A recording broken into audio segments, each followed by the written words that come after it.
Over the years, I've spoken out about the refusal of feminists to look at their own failings.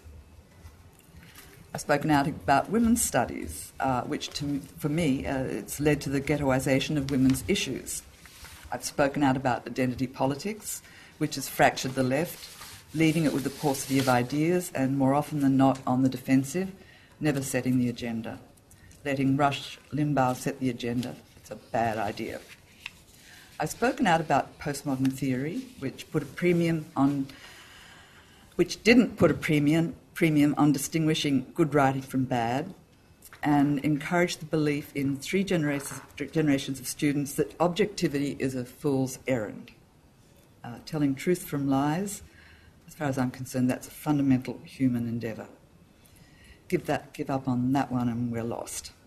Now, I'm hardly the first person to object to postmodern theory, but back when I was speaking up about it, so many of my old mates from university embraced it with such fervency that to question it at that time really, really did put me beyond the pale.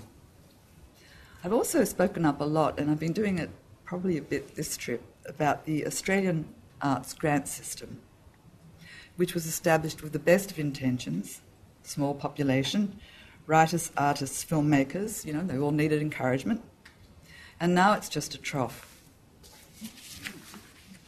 Also, people receiving grants have begun not only to expect them, indeed demand them as their right, but they've also equated their talent with the grants they receive.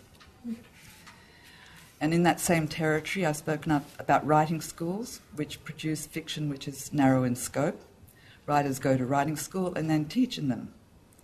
There's the old maxim, write about what you know, and I've said this, I think, probably here before. You should get out in the world and write about what you know.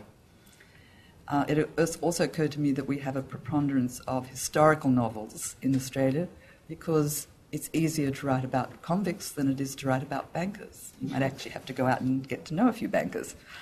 Convicts you can imagine and you can read their diaries, but bankers, Actually, bankers, I've had lots of thoughts on bankers because I worked on Wall Street for a time. The main thought on bankers is that banking needs to be rethought because of computers. Volume and speed. Risk can't even begin to be controlled. And as well, computers amplify rumour and gossip. And as we all know, markets are emotional. All of these things that I've just brought up, they're in the book, and I hope I argue them with more nuance than I have here. Now, the cost of all this is indeed that, have been sidelined and ignored. With this book, it's been rather marvellous because a lot of people have been coming out and saying, goodness me, I didn't know you were so versatile, actually, that you've written about so many things. Also, a lot of women have been coming up to me, and the book reminds them of their lives, and they talk about themselves and what they've gone through, and that's rather terrific. But I've actually had to think hard.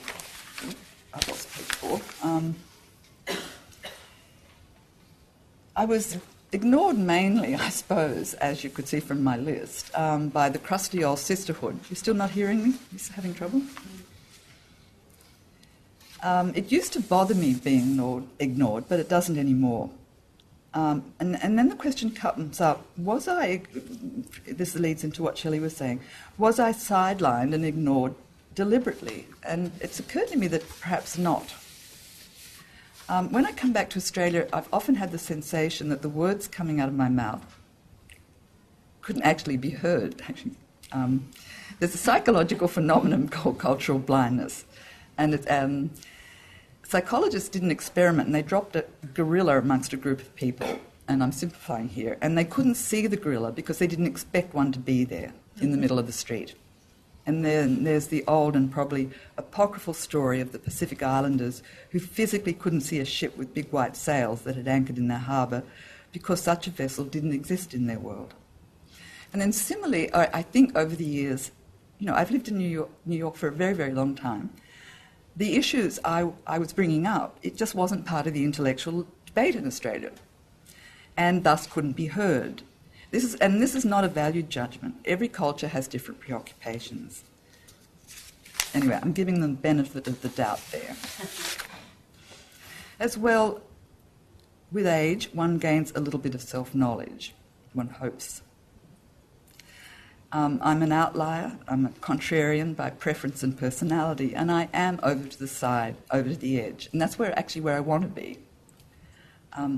One thing that's always puzzled me about many Australian expat writers, they want your approval. And Germaine and Peter Carey, and they all come back here, Bob Hughes, they want you to like them. And they come back and they say things that are just mightily condescending. And then they get upset when you don't like them. And this has actually fascinated me because actually I really and truly, and don't take this the wrong way, I actually don't care what you think of me. I avoid reading bad reviews. I mean, that comes with age. You don't want to chew on those. Actually, as you grow older, it's not, you really want review. You don't want, you want an intelligent review. You don't mind whether the book is praised or panned, so long as it's an intelligent review. But actually this, I've been thinking a lot about this trip. This not caring bit about, I don't need you to care what I say or what I do. And actually it goes back to my husband's Alzheimer's. It changed me completely. It cauterized me and it boiled me clean of need. And I don't know if anybody's gone through Alzheimer's and seen somebody with a very large mind lose all of it. When life comes at you full on, you sometimes get cauterized. And I'm sure quite a few of you know this. So when it comes down to, I'm happy so long as I have a roof over my head, friends who bring out the best in me, a mystery to read or a movie to watch, a novel or an essay on the go, and I'm happy, that's it. Well, I'm kind of pleased when bankers act up. They're the gift that keeps on giving, and I can talk about them. My life in New York City, it really suits me. It's private, it's anonymous, and no one judges me. I've had enough of ideologies, of isms, to last several lifetimes. I've had enough of closed minds. I've had enough of intellectual dishonesty and false modesty. Shelley and I have talked a bit about George Orwell. I'm probably an Orwellian socialist, capitalism, bit of a safety net, few regulations. I'm also a humanist. I had a very bizarre thing happen once. An old university mate was teaching in there's a university at Wagga. I was visiting my dad. Thank God there wasn't a university at Wagga when I went to... I would have had to go there and not come to Sydney. So off I went to Wagga and I gave a little talk, and this guy stood up and he started to deconstruct humanism. And it was really strange to be standing there next to this man saying that humanism meant nothing. Patriarchal structure, blah, blah, blah. It actually went right over the heads of everybody in the audience, but it was a complete diss of me. But anyway. I say in Trouble that I'm even more radical now than when I was in 1970, which if you read that first speech is probably saying something. But actually now I know of what I speak. Stick out my neck? Well, why not? Incorrigible. While I was writing this, I was listening. I actually love country music, and I was listening to Australian country music singer Casey Chambers, and the line went, "I've got something to say and I thought it might be worth a mention. If you're not pissed off at the world, you're just not paying attention." I was doing an interview with James Valentine on the ABC, and he asked me if it's actually possible these days to make a stand or be a radical, what with all the blogs. So much jabbering, so much noise out there, everybody's saying everything. Everyone's got an opinion. Is it possible to stick your head above the parapet, he asked. I mean, basically, is there a parapet these days? And later in the week, James and my brother and I, we did a discussion on, it makes sense, on creative entrepreneurship. My brother is an entrepreneur, creative entrepreneur, and writers, in a sense, are entrepreneurs, white page every day, etc., etc. And our dad being a farmer, another form of entrepreneurship. And James was there because I thought it was probably a good idea to put somebody between my brother and me. But anyway, it worked out very well. But on the way home, during the discussion, of course, I banged on about the grant system and what it had done to Australian creativity. and as is my wont. Actually, my brother has a version of this, and what he says is that everybody should be put on clipper ships and be made to sail the China Sea, so to speak. Yeah.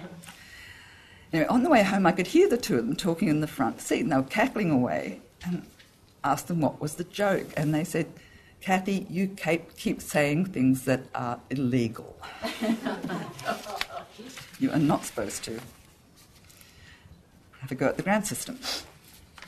It was so easy at the beginning in 1970 to say and do illegal things. Wear a dress. When your feminist sisters were wearing overalls, that was enough to put everybody in a lather. Actually, I was interviewed a week or so ago by a young gal in Melbourne, and the first thing out of her mouth was, "So glad you're not using Botox." And then she said, "Your clothes. You know, you can't be a radical wearing those clothes." Montfort jacket. Actually, I think it was Calvin Klein collection that day. Anyway, so I had to point out to her, actually, I live in New York, shopping a sport, never pay retail. I also had to point out that it's not the clothes that make somebody radical. It's the ideas. And in fact, the most radical man in America at the moment is Paul Volcker, who actually put the words purity and banking reform in the same sentence. That's truly radical. So I didn't know I would have to delve into my past, and I think at the beginning of this I used a quote from my good friend Les Murray, who's another one who gets into trouble all the time. I've seen a few friends this visit around, and I'm absolutely distressed at what Australians do to people who actually do have opinions that run counter. Les being one of them, Shelley being another, Chris Koch. It's okay for me in New York to do and say what I do, but to live here, I think I would go absolutely balmy. And I say that in all seriousness. The quote in front of the book from Les is, "How lovely and terrible and lonely is this?" Seemed to sum up my life. And just one last thing.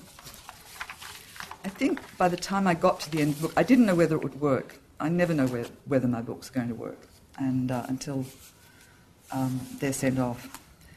And I think it did work. And I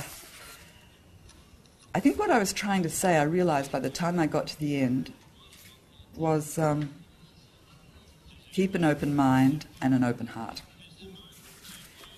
And this is talking to me.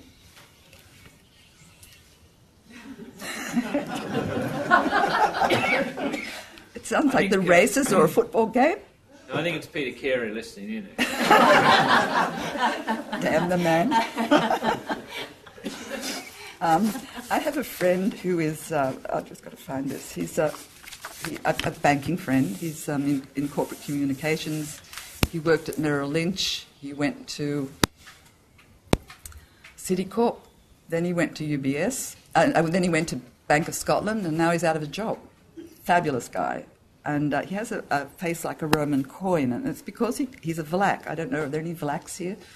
They're a group of Italians that went over into the mountains of Macedonia in around about the 14th century.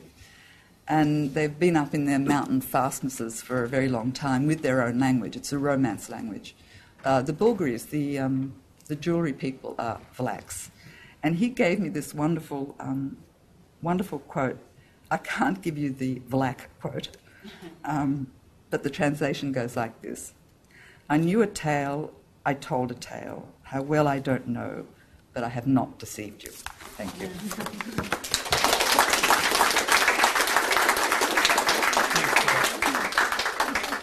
So, thanks to Kate and Shelley, and we'll have we've got about 15 minutes or a bit over for questions and discussion, and there are copies of Trouble, which is Kate's.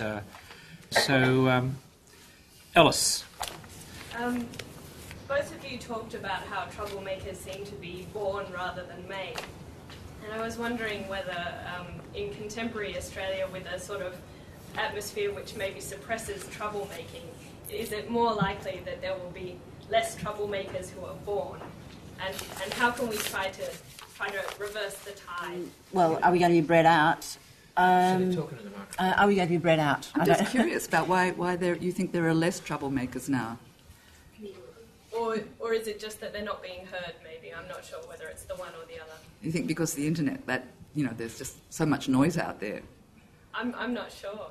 Or we're the last of a generation of, I'm just curious. I wonder whether it's being suppressed, yeah. I think it's interesting that quote that editor said about me, that the thing about me was that I was always, telling people they were fucks and then telling them twice that they were fuckwits. There was a stage where actually it was okay to talk like that to people and to actually say and to recognise that there was, that's a really stupid thing to do, don't do it. You're not allowed to say that now. You're not allowed to point out that things are going wrong. And I think that probably breeds, not so much breeds the troublemakers out, but I think it just allows a kind of sloppiness and sludge to be everywhere. It's quite hard to cut through that. A lot of porridge. A lot of porridge, yeah. After I left Wall Street, I talked to a friend who worked with me, and I said, I did a terrific job of fitting in, didn't I? And she started laughing like mad, and she said, you stuck out like dog's paws, Kate. Clearly, And one of the things, the book on me on Wall Street was that I swore, the men could swear like mad, but the women couldn't. They swore like Rumpelstiltskin, I mean, wow. Just continuing on from that in terms of language and what you get away with. I mean, today Tony Abbott's in trouble because he said, does Julia Gillard say no, does she mean no, the old sort of thing, great and stuff. But in the context in which it was said, it's hardly even connected. And something else happened with Julia Gillard today too. But we've got to a point now where everyone's so sensitive about double meanings, but this all started with the sisterhood. I mean, in a sense, the idea of flushing out all that sexist, chauvinistic language, we've ended up with what Shelley so accurately described as this lollipop land and also in Don Watson's sort of books on the way in which we euphemize language all the time or try to avoid saying what we really mean. I mean, to what extent is feminism... Well, yes, it's one of those, we had the best of intentions, but look what happened. The first couple of years of feminism was absolutely fantastic, and then it became institutionalised. And then the whole PC bit set in. And man, I hated that. I really hated that. I've seen, working on Wall Street, when I was there, the sexual harassment laws came in. And the guys walked around for a bit saying, God, I'm not going to be able to tell a joke. And then they figured it out fairly quickly that there were some women that you could tell a joke to, and there are other women you probably shouldn't. I'm looking at the guy at DJs today. What an idiot, Took one look at that woman and said, shouldn't stay away from her. I mean, it didn't, the sexual harassment laws worked in New York. They stopped men who are giving women a hard time and jumping their bones, basically, That's great. But it didn't stop the jokes. So I'm not sure what you do about, I've been watching this election. I feel like I've landed on Mars. Oh, man, you're in trouble, you guys. Shelley, do you want to add to that? Oh, only that I think that whenever you have a tight roll on language, all sorts of dreadful things go on behind the surface, and that's really what I don't like about Kate and I have been talking about the feminising of the workforce, the feminising of the workplace, and when you do get that consensus all the time, or you've got to behave like this, really awful things can go on because people aren't acknowledging it. They're pretending it's not there. Much worse things go on than if we're actually just being blunt. Okay, to what extent is this to do with the corporate culture? Because, as I understand it, I mean, in years gone by, there's a problem in a business. You tell someone they weren't performing very well. Now they head off to human resources and take stress leave, and it's very difficult to talk to people these days because there are all these bureaucracies and processes. Do you find that in the United States as well? Oh, absolutely. I always say that you can tell a company is in trouble if you look at the size of their human resources department. If there's this huge carbuncle completely out of proportion to the size of the company, it's in trouble. Do you remember the days when HR used to be personnel and it was 2 people? Yeah. And now it's just this whole mechanism, and all these people want to keep their jobs too in the Human Resources Department, so they keep perpetuating this stuff, and they do their 180-degree whatevers, and it just goes on and on and on. But in the same way, women's studies, a lot of women are employed in women's studies departments, and they want that to go on too. So I don't know how. I think women's studies should not be separate. It should be part of. And then there are all these people teaching writing. They don't want to lose their jobs, and so it goes. But human resource departments are. I actually had to go through one of those dreadful assessment numbers. Psychiatrics. No, it's one of those when they all went around and asked everybody about you, and you had to go in and see the manager. 360 degree. Yeah, right. So you know when. And it was the weirdest thing. Kate, we really like having you here. We really like having you, but we've got a problem. Your sense of humour. Some of us don't know whether you take your job seriously. And in fact, we regard you as I think they actually said this, you're our diversity challenge. You're a woman you're over 50, and you're an Australian. And then one day, it was quite bizarre, an Australian banker happened to wander onto the com floor, and he started talking, and he sounded just like me. He made the same jokes, and you could see the light bulbs going on. Oh, I see. The only thing I'd add is that I think what's really going on is there's a lot of policing. I think that's what's really happening, and it is getting hard to be a troublemaker. There's just HR. It's just like another police force. It's like a private army. One thing happened to me in Melbourne I couldn't believe. My brother keeps saying nanny state, nanny state.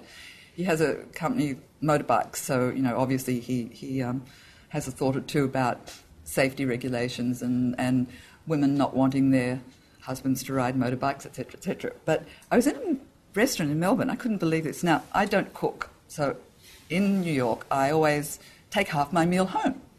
Doggy bag, you might call it. I don't even call it a doggy bag. I just say I'm taking that half a steak home for my lunch tomorrow. And I did this in Melbourne automatically. I was in a nice restaurant, ate half my meal, and said, I want to take the other half. Well, it was back to the hotel. I mean, it was pretty silly. And they said, you can't do that. I said, well, why not? And they said, because you might sue us. We'll go and ask. I kicked up a fuss at this point. I said, it really is a nanny state, And so they went and talked to the chef, and then they made a special little thing and gave it to me under the table. This is ridiculous. And the person I was with said, isn't Murray Schwartz looking after you? Can't you afford to buy another meal tomorrow? And what was the answer to that question? Probably wasn't looking after her. Actually, he was looking after me wonderfully. That's all right. We've got to be brief, yeah? Not answer that. I don't want. It was about how you can get the ABC to tell the truth or not, or be even-handed about politics. It's a bit like saying to the New York Times, will you be more Republican? Well, not going to happen. I think it's a fair answer. Yeah, but no, I just want to say about radio in Australia, about the ABC, it's absolutely fantastic. You guys are so lucky. It's a really, you can wake up in the morning, you can listen to it all day long. I don't listen to National Public Radio in New York. It sucks. Sorry. No, just it sucks. It's not as good. And you have this with the regional radio, the ABC, support it. Okay, so it's sometimes biased, etc., etc. But radio in this country has developed. It's into a really high art form, and you should be grateful. And then Robert. Shelley, if there's an antidote to the airheads. Look, I got asked that all the time when I was doing. Thank you for asking me, because I'm going to have to give the same answer. And I really wanted to be able to say yes. There's a little bit of software that they're working on at the moment, but I'm afraid there isn't. I mean, it's a bit like what we've been talking about tonight. It's a bit like what Justice Owen said when he was handing down his report into the HIH Commission. He just said, "Didn't anybody think?" I'm paraphrasing him. Didn't anyone think to do the right thing? We see it around us all the time. We have to point it out. You might not want to have a huge fight about it, but we do recognise it. Whenever I talk about airheads, everyone gets it. The more of us who just don't put up with it, the easier it gets to get rid of them. I mean, because they are just increasing. I mean, they're just the hot air balloons are just going up, more and more and more and more of them. I mean, I think when I actually came out with the book at the end of 2006, Triumph of the Airheads, I think a lot of people thought, not a lot of people, because I got some pretty good attention, but still there were people who thought, this isn't really true. And now it's pretty much a bit like the fourth point of William James. Oh, we knew that. We knew there were airheads everywhere. We have to open our mouths. So we're going to have a final question here, Robert. Kate, you say when you come back you don't necessarily need to be loved anymore, but as a writer surely you want to be read. Oh, I do. And I would like to the be one read. benefit from grants and prizes, despite their corrupting effect, is that they draw attention to works and encourage people to read. I don't think. Well, actually, I don't think they do. And I actually, as far as I'm concerned, I want to write another good book. My publisher would like you to read. You see, it's quite a separate thing. Shelley, have you ever had a grant? No. I've had one grant. I just think over the years they've become, quite deforming, unfortunately. Best of intentions, like feminism at the beginning, and now it's just vast amounts of money. If you look at, the film industry, in the 60s and 70s, some marvellous movies were made. And I think everybody would agree that not so many marvellous movies are being made now, and yet huge amounts of money are being poured into it. I think it's a global world, global economy. Go out and you can make your money to support. If you want to do it, if you're hungry enough, if you want to write a book, if you want to make a movie, you'll do it. You do not need a grant. So, Shelley, just finally, would you like a grant? I mean, what you might get one, and everyone else is getting one. I just buy a lottery ticket every Saturday. Take a seat, folks. Thank you very much. It was great, as I said, there are copies of Kate's book, Trouble, and it's great to have Kate and Shelley back at the Sydney Institute talking about and causing a bit of trouble. So I'm sure they'll come back again, but for tonight, well done and thanks, and there's some books over there. Thank you, folks.